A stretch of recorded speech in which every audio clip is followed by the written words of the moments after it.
na ni Pangulong Bongbong Marcos ang batas na magpapataw ng 12% VAT sa mga digital services, streaming platforms at online shops. Ang tanong, tataas din ba ang singil sa mga subscription? Nasa frontline ng balitang yan, si Maricel Halili. Now watching ang pagpapataw ng buwis sa digital services gaya ng Netflix, Disney Plus at iba pang streaming platform. Isinabatas na kasi ang value-added tax on digital services law matapos itong pirmahan kanina ni Pangulong Bongbong Marcos.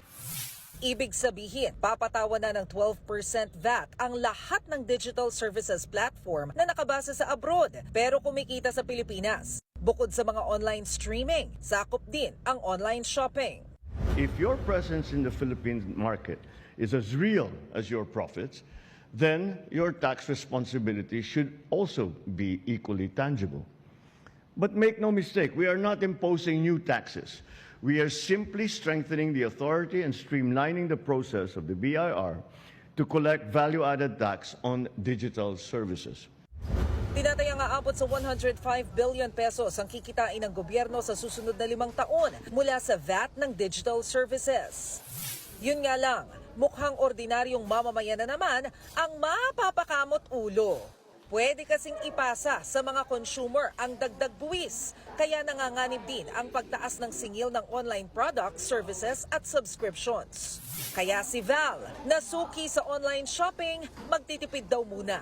Kung magbabawasan lang po siguro ako nung mga ino-order kasi siguro din po hindi po ako makaka-order nung mas gusto kong mga ibang brand na damit. Ayon sa Bureau of Internal Revenue, hindi nila pwedeng pagbawalan ang mga digital service platform na magpatong ng presyo o singil.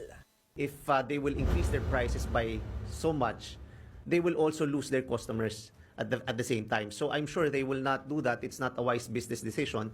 So definitely papasa lang nila talaga sa consumers. That's why we were recommending before na dapat i-require muna na mag-register at magbayad sila ng income tax dito.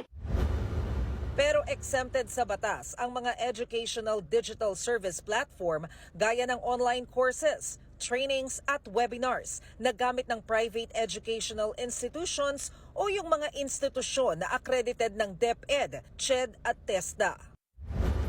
Sabi ng Department of Finance, makikipag-ugnayan ng gobyerno sa mismong online marketplace para mabantayan ang kanilang sellers. Bukod sa multa, pwedeng tuluyang mablock ang hindi sumunod sa batas.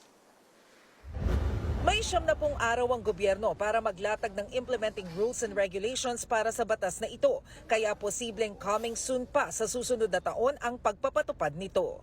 Nagbabalita mula sa Frontline, Maricel Halili, News